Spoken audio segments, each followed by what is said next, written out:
Welcome to the Voices of Young People podcast, brought to you by Springtide Research Institute. In each episode, we hear directly from young people as they respond to our research and share about the issues impacting their lives. As sociologists and researchers, we see a new story unfolding for young people, one that moves beyond traditional institutional boundaries and requires careful attention to the inner and outer lives of emerging generations. At the intersection of being and becoming, it's the Voices of Young People.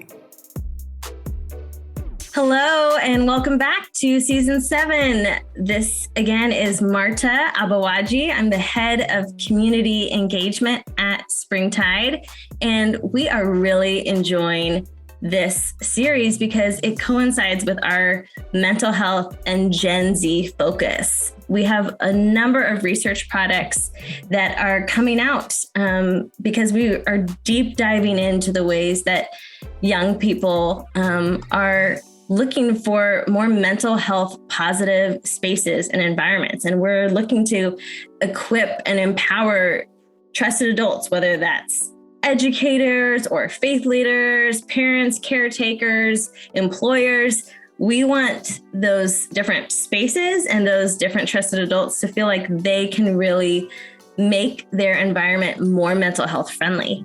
And the two guests we have today are wonderful young people. They're both Springtide ambassadors.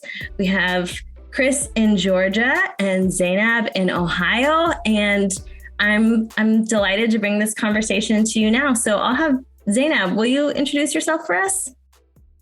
Yes. Hi, everyone. My name is Zineb. I live in Ohio. I'm 24 years old. I graduated from Ohio State in 2020 with a public health degree.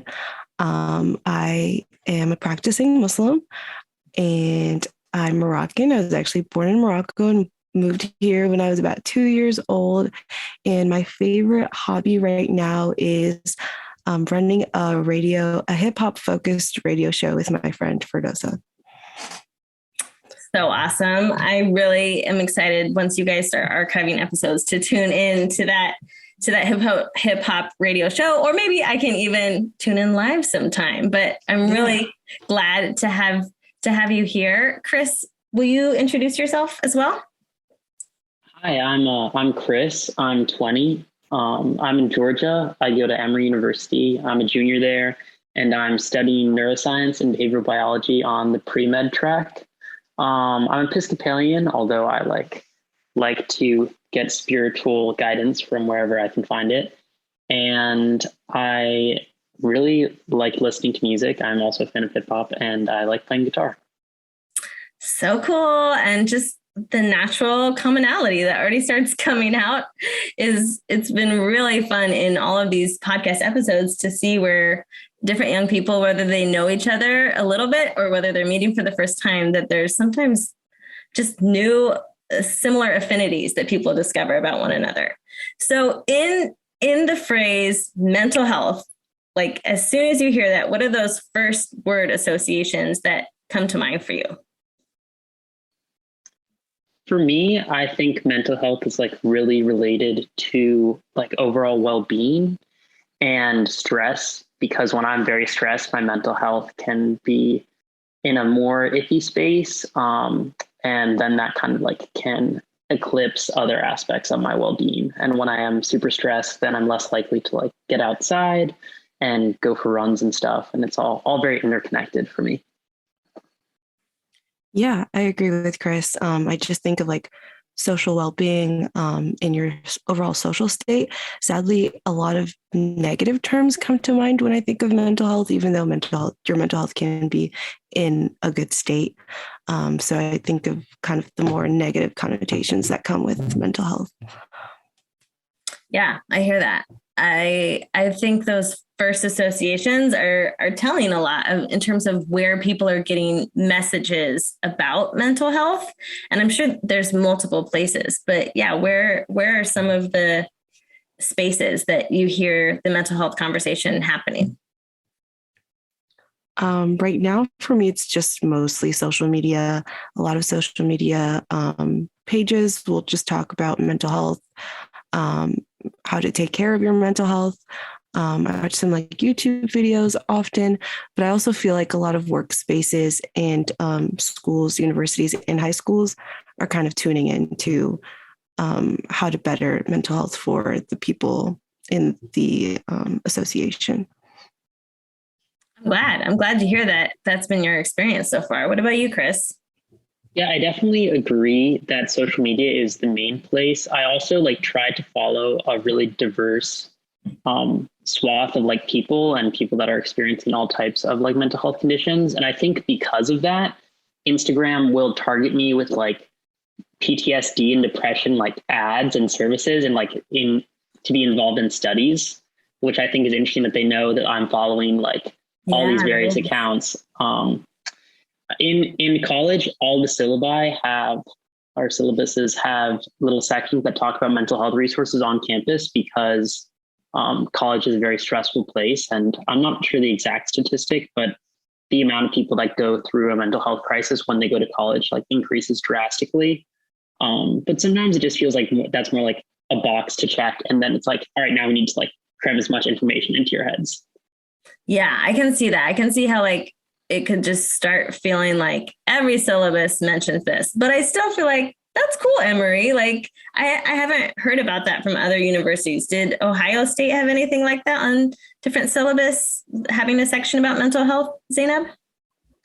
I don't think they had a section about mental health that I remember, but now I think they're kind of trying to push that onto a lot of students, even though the counseling services on campus kind of still suck. It's kind of impossible to get an appointment with one of like the free counselors that they offer. So they're trying, but it's just a really big university. And like, I think everyone wants those services, but they're not very accessible right now. So it's like a capacity issue. Yeah. I wonder how much even COVID realities have made young people pursue those mental health services more at their schools. But yeah, it sounds like universities, the conversation is happening more and more at universities across the nation, but in what manner and to what degree are those services readily available seems to have a lot of different variation. If you are worried about a friend's mental health, either in a university setting, since we were referencing that a bit, or just in life, either one, or your own, who would you turn to for help? I will say that like a lot of teachers sometimes like want to emphasize the fact that students can come talk to them and reach out to them. I also would say that I would reach out to their family. That's sometimes what I've done just to see if the family like knows what's going on or if something like this has happened in the past, and like to get them plugged into their support system as much as possible. And honestly, just reach out to them directly to see if they need someone to listen to or talk to or someone to distract them. Yeah. So being that direct friend who sometimes can hold things and sometimes bringing in a wider network or a wider circle. What about you, Zineb?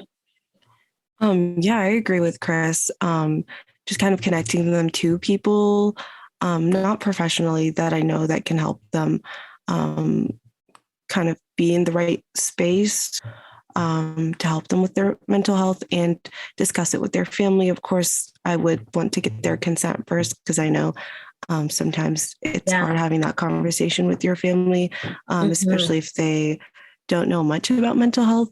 And I'm fortunate enough to have worked in like some social services in the past where I know where people can get like free or like really cheap counseling services here in Columbus. So sometimes I'll offer to put in like a referral for them for that as well. Oh, that's fantastic. I know that like community care and community health care and all the dynamics of that are such a big priority for you. So that's pretty cool to hear that you've even done some direct referrals for professional support and that there is, it sounds like some sort of cost scale. That's something that other guests have mentioned sometimes of like, well, I'd love to refer someone to professional support, but sometimes there is a barrier just in terms of being able to afford that. So whenever there are those special interventions, it's So whether that's a university setting or in broader community health, that's really great to hear that people are resourcing one another. Besides these sort of like connections to other entities, I'm thinking about your own mental health and what you do if you're feeling particularly stressed or particularly down, or you fill in the blank in your head of what it is that makes you feel like your mental health is in flux in some way. What do you do? Are there activities that you feel like you can turn to? Yeah, I like to be in a state of flow. I think that really helps me. So I go through periods where there are activities that help me. I know Chris is also a runner. I really like running as well. I think that puts me in a state of flow, or like listening to a podcast or even music, spending time with friends. So I think just clearing my head from everything is the best way for me to kind of cope with whatever I'm going through. Yeah, I've trained myself to kind of like figure out what's going on. So if I start feeling like a little bit out of balance, I'll be like, okay, have I had enough to drink today? Have I eaten enough? Is there some nutritious thing that I can eat that will like make me feel better?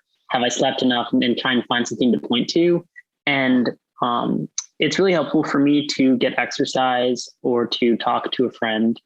I also really enjoy like playing guitar and just kind of getting lost in that and being able to meditate on that and kind of follow a train of thought. And focusing on my breath and breath work is also something that can be really helpful, specifically if I'm like trying to fall asleep and then I'm worried about the next day's events.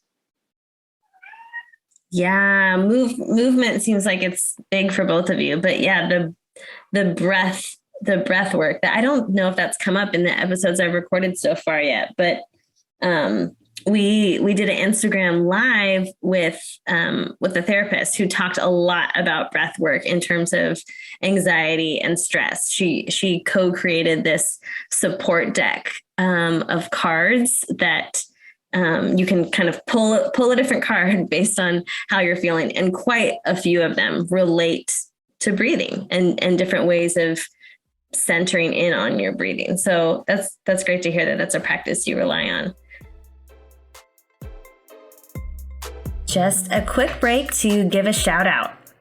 Springtide is able to offer this podcast because of donors who make our research and actionable insights possible. Katie, a youth worker, recently wrote us saying, "One of my favorite discoveries of the previous year has been Springtide Research Institute. I love sharing their work with fellow youth leaders and mentors. Their latest book, Work Life, is quite insightful."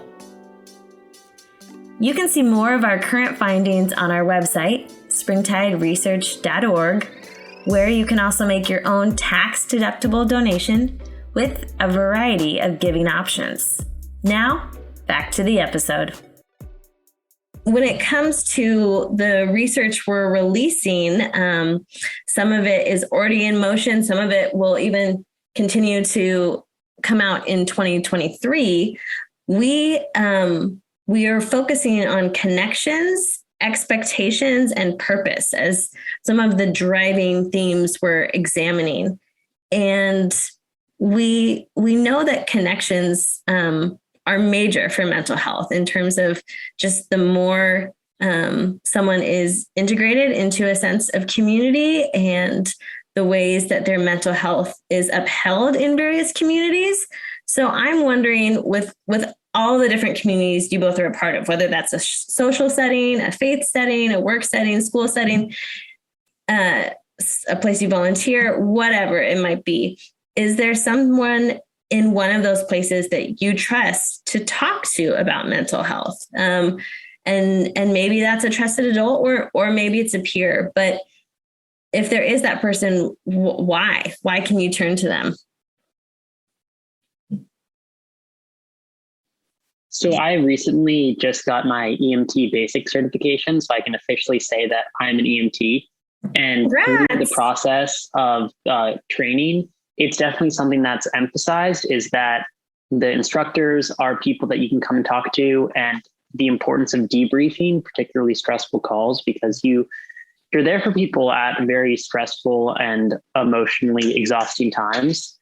And it's interesting to really see the way that our generation views this type of thing versus like older service providers. Because we had an ER doctor come in, and I asked him about burnout, because that's such a huge thing going on now, especially with COVID. And like being a college student is very stressful. Being on the pre-med track is very stressful. And college is more expensive than it's ever been. So it can feel like there's a lot riding on every test. And he's like, yeah, you're like, we didn't really think about burnout when I was your age. It was just like work and get through it. But now it's really something that we need to focus on, because so many service providers are leaving the field because they are so burnt out. But yeah, so having people that have made it clear that they're available to talk. Sorry, my cat just wanted to make herself known. We love it. Yeah, I lost my train of thought. Sorry about that. No, you're good. Just talking about burnout and service providers who say, hey, come debrief with me. I think that's tremendous that there's like an expectation of that there's that the system wants you to have someone to unpack things with, because that has to be high stress and has the potential to just come upon a lot of different traumatic situations, I imagine. Yes, most definitely. It's really nice to be able to debrief with people that can understand it and maybe like learn something from it for the next time. Yeah. That's great.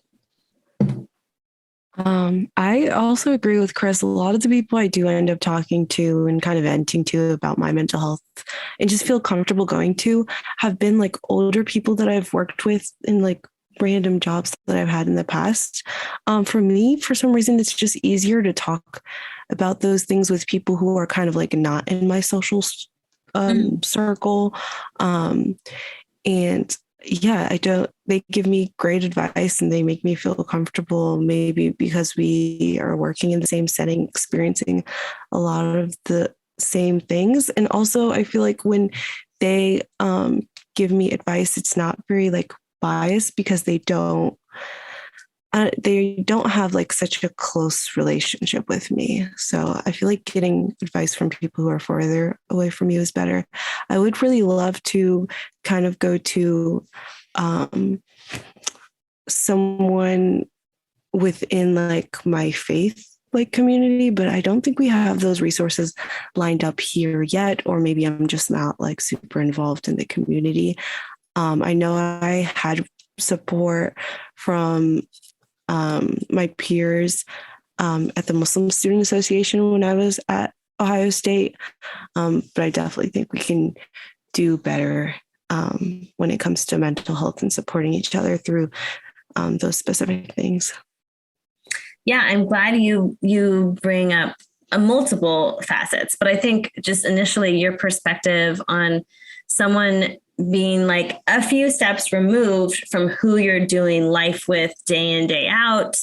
You said outside of your social circle, I believe that's a really, I think, interesting perspective that I don't hear a lot, that is really great for our listeners to hear, because I think sometimes people think, well, I'm not like that young person's actual mentor. I'm not their like favorite professor, or, I know them a little bit through this work setting or this volunteer group.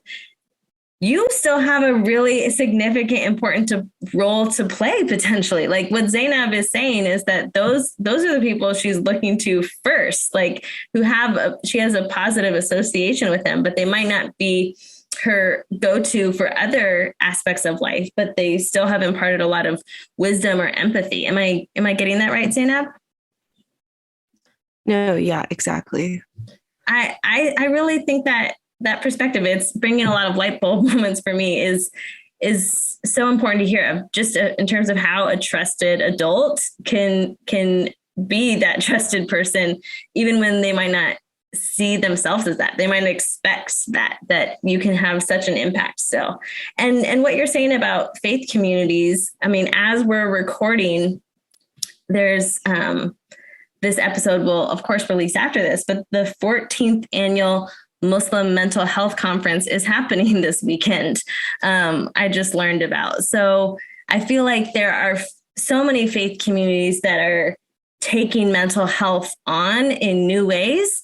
But the fact that this is a 14th annual conference, it's held in Michigan, I think at Michigan State, is significant. And the ways that some of the research being presented there is hopefully going farther and farther into faith communities. So I feel like other groups are like, they're at the 14th annual level yet, like it's sometimes still a newer conversation happening. So I hope that those conversations will keep spreading into some of the networks and communities you find yourself in as well, because it seems like there's some really good intentional work happening. With expectations, one of the other driving things we have in our research, I'm wondering if you feel like in a workplace setting or in a school place setting that it's like, oh, this is the ideal person. Like, this is the person who seems like everything's balanced for them and everything's working out and they're able to meet expectations. And I'm not able to be that ideal person, or this is what it would look like to be the ideal person. I ask that because I think expectations can work. We've heard from young people, they can really help in the mental health space, having positive expectations, knowing what you're working towards. And then there's also this like ideal person pressure that makes expectations sometimes more harmful on mental health. Can you speak to a situation in either direction where expectations are helpful or harmful? I think they are helpful when you are expected to build a relationship with your coworkers and colleagues, and work as a team. I think in that sense, that also really helps my mental health, just because I know other people that are working in the same environment, kind of going through the same things that I am. So when I'm expected to build relationships with my coworkers, I feel like it always betters my mental health in that setting. And then harmful is just kind of working yourself to reach a state of burnout. I know a lot of jobs are expecting more just because of the state that we're still in right now. So working outside of work hours, taking on more responsibilities than you were hired to do, those are all harmful things for my mental health. Yeah, I think expectations is definitely a double-edged sword, especially with social media, where it's very easy to compare yourself to the life that other people are presenting to you, and seeing that, oh, this person is traveling and is abroad and in Paris and eating amazing food. And this person like just had such a wonderful birthday party. And I just like was in the library studying or something, because I am expected to study X amount of hours to be able to pursue the type of career that I want and get the grades that I want. I also think that expectations can be beneficial when you're expected to sometimes show up at a certain place in time, and you're like held to that, so that even if you might not necessarily feel like doing something, like just the act of showing up sometimes can be enough to change a direction. But yeah, it really depends. So the third aspect of our research that I mentioned is purpose. And in this regard, I'm curious if you feel like having a connection to something bigger than yourself, however you might define that, whether that's within your faith system, whether that's in a community setting or a cause or a movement, if that sense of purpose has an impact on your mental health, and if so, how?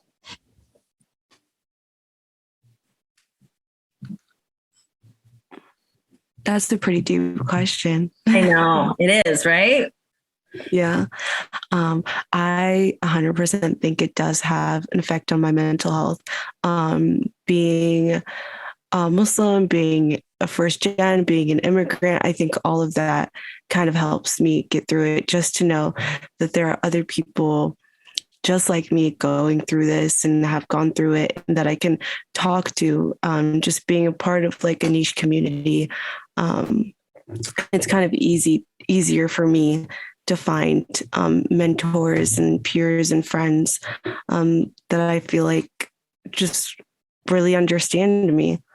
Um, yeah, I think it just helps me all around, just knowing and just turning to, for me, God, or like religious scripts or watching religious videos, helps me understand that I am a part of a much bigger thing. So that's mine, Chris. Yeah, purpose is definitely something that when I'm struggling, I can like tie myself back to. Especially when you work in the lab doing bench work, it's a lot of like pipetting small volumes, putting something from one vial to another, and there's a lot of waiting. But really, what drove me to continue research was hearing about first person accounts of people that developed like very rare neurodegenerative diseases and how they progressively lost like everything that makes us like fundamentally human, and being able to tie my work back to eventually like helping people and ideally curing Alzheimer's or other neurodegenerative diseases is something that really drives me. And I definitely think that there's a religious element in that. I believe that everyone's given gifts and like we should use them to our best ability. Wow, you both are so inspiring. Just that answering that deep, like you said, Zineb, it does get deep, but that question alone, I feel like illuminates so many different paths of purpose and the ways that it is such driving and connecting factors for you both. When it comes to your generation, Gen Z, do you feel like you guys think about mental health differently than previous generations? Yeah, I think this kind of goes back to a little bit about the answer that I already talked about with like the older generation of EMTs talking about how like mental health wasn't really talked about as much and how so that has kind of led to burnout. But I think our generation is very much more aware of all the ways in which the things aren't great and the things are bad. And the culture of social media and spam accounts definitely kind of normalizes like tweeting out your every thought and telling everyone how terrible things are when they're terrible, especially in like middle school or high school. But I'm not sure how that's going to continue to change and evolve as Gen Z ages. But I definitely think that it's different for our generation than generations in the past. Yeah, definitely. I think now almost every conversation like starts with mental health. It's so normal to talk about now that it's kind of like become a joke on the internet. There's a lot of like memes around mental health, but it's also like a really serious topic. I think we do take it very seriously. It's just like easier to talk about now without feeling like you're being judged or like you're the only one going through something in the room. Yeah. The fact that there can be jokes about it, you're right, like just shows how much more ubiquitous it is compared to maybe other generations where it was like, you don't talk about it or you don't even acknowledge that it's a thing. Yeah, I also think there's sometimes a difference between what is like normalized on the internet and what is normalized in your like niche community. And then if you go out into the real world or someone who isn't like in that same community can like do a double take and be like you cannot joke about that, or like how would you say that? And sometimes that kind of reveals like those differences when you slip up and you're like, oh, this person does not know where I'm coming from when I say that. Yeah, I've definitely had those experiences before. That is real. I think you both represent a multitude of communities, and so I imagine there's ways you're going to talk about mental health differently with peers than with a professor, than with a workplace person or a family member, etc. But the fact that you both are talking about it so much, I think also sets your generation apart. It's not just that you're seeing the messages, it's embedded clearly from all the examples you provided today. It's embedded in the ways that you're seeing the world, and you're seeking support for yourself and for the people you care about. If you were doing a mental health conversation interview like we've just had, is there a question that I didn't ask that you feel like is really important to bring into the conversation?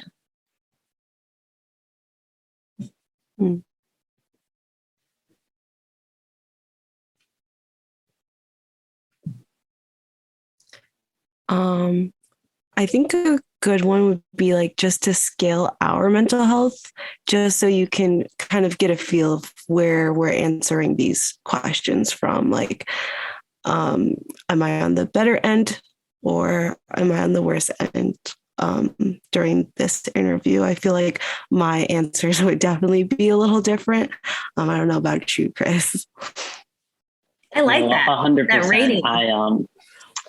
I just had a couple exams that I finished up, and I have another exam on Monday and stuff. So I'm a little bit stressed about that stuff, but I'm pretty good comparatively to how things could be, I guess.